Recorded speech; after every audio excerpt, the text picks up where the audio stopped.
Trouma, l'histoire. C'est une histoire qui a eu lieu il y a plus de 100 ans, à Yerushalayim. C'est l'histoire d'un Rav qui s'appelait Rav Salman Moutsafi, un très grand maître. Il venait d'Irak et malgré sa grande pauvreté, et celle qui régnait d'ailleurs à Yerushalayim à cette époque, il s'occupait de tout un chacun. Il veillait à ce que chacun puisse avoir le minimum, puisse avoir de quoi se nourrir. Un jour, quelqu'un frappa à sa porte. C'était quelqu'un qui venait de Bagdad aussi. Et ce jeune homme habitait un tout petit appartement à Tel Aviv et venait ici à Yerushalayim pour essayer de trouver un travail. À l'époque, c'était plus facile à Yerushalayim. Le Rav Salman Moutsafi a tout de suite dit à ce jeune homme, ne te gêne pas, je vais essayer de te trouver quelque chose. D'ailleurs, tu sais, on est famille. On est famille? Oui, donc te gêne pas. Oui, ta grand-mère, il me semble que elle était cousine aussi à ma grand-mère, donc tu sais, c'est comme la famille. Le jeune homme se sentit rassuré et n'eut plus de scrupules à se faire aider par le Rav.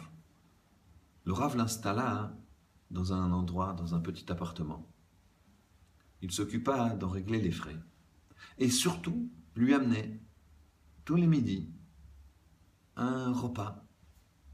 Certes, pas plutôt frugal, mais consistant, avec des quantités de pain. Et voilà qu'il est resté comme ça 15 jours. Et le Rav Salman, quand il l'amenait le repas du jeune homme, il restait avec lui, le conseillait, essayait de trouver des idées, l'envoyer à une adresse, à une autre. Et finalement, au bout de plus de 15 jours, il a réussi à lui trouver un travail sur Tel Aviv. Et le garçon a pu retourner là-bas. Bien plus tard, le garçon apprit que Rav Salman Moutsafi avait jeûné quasiment pendant ces 15 jours-là. Le repas que son épouse lui faisait le midi était presque son unique repas.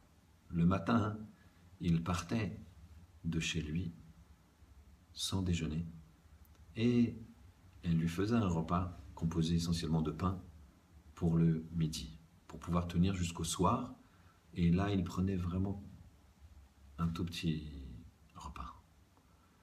Et ce repas-là, du midi, le repas principal de sa journée, le Rav Salman le donnait à ce jeune homme. Ils n'avaient pas les moyens de faire plus. Ça, c'est un Ben Adam Lachavero. On peut être un grand homme quand on s'occupe des autres à ce point-là. Le Rav Chaim de Volojine, une fois, il était dans sa propre maison. Il était assis. Et sa maison était ouverte à tous. Voici que tous ceux qui n'avaient pas de quoi manger restaient là-bas. Et pas 1 heure, ou 2, ou 3, ou un jour.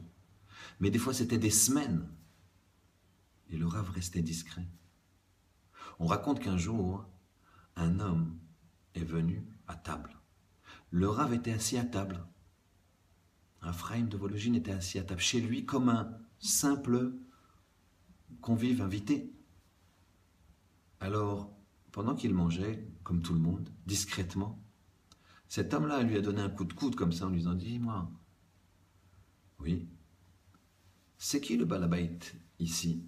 Parce que ça fait déjà plus de 10 jours que je suis là, personne ne m'a rien demandé et j'aimerais bien rester un peu. » Et Rav Chaim de lui dire « Je sais pas qui c'est, mais sache que moi ça fait des années que je suis là et personne ne m'a jamais rien demandé. » Je crois qu'on peut devenir Rav Chaim de Volojine que si on a ce genre de midot. Shabbat Shalom.